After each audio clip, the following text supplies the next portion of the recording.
Мурда физика багытында илимий макалаларды жазып жүргөн коомдук ишмер Роза Айтматова бул жолу репрессиянын курмандыктарын эскерген Атабейит аттуу китеп жазды. Аны жазууга Атабейиттин ачылышы себеп болгон. Автор бул китепте сталиндик репрессиянын келип чыгышы жана анын себептерин чагылдырган. Анда бир үй бүлөнүн оор тагдыры сүрөттөлөт.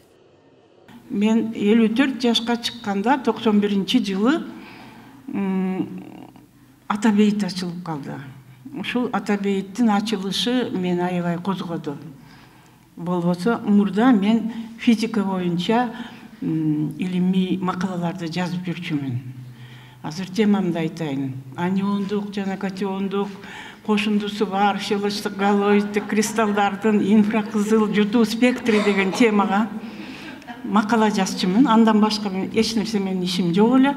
Ал эми атам жөнүндө китеби Төрөкул Айтматовго арналат. Анда Айтматовдун Кыргызстандын өнөр жайынын пайдубалын түптөөгө кошкон салымы архивдик материалдардын негизинде чагылдырылган.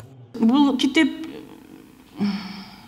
Төрөкул Айтматовдун өнөр жай министри болуп иштеп турган кезде, Совнархоздун председатели болуп турган кезде биздин республиканын экономикасынын негизин куруп кеткен киши катары көрсөтүлдү бул жерде. Анан бул 2 жыл мурун же 2,5 жыл мурун жазылып калган болчу, бирок чыгара албай жүргөм.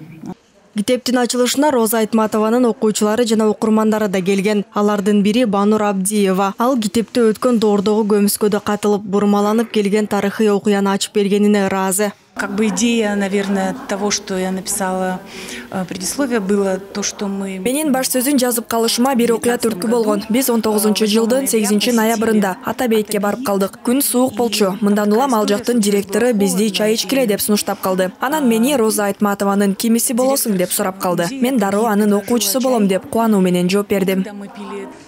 Репрессиялангандардын көпчүлүгүнүн тагдыры бүгүнкү күнгө чейин белгисиз бойдон калууда. Роза Айтматова Төрөкул Айтматовдун кызы болгондугу үчүн архив документтерин, үй бүлөсүнүн сүрөттөрүн, өзүнүн эскерүүлөрүн баарын ушул китепте берген. Бул китеп окурмандарга тарыхый булак катары дагы сунушталат. Талайгүл Эрматова, Жазгүл Мадинова, Адилет Марспеков, 5 канал.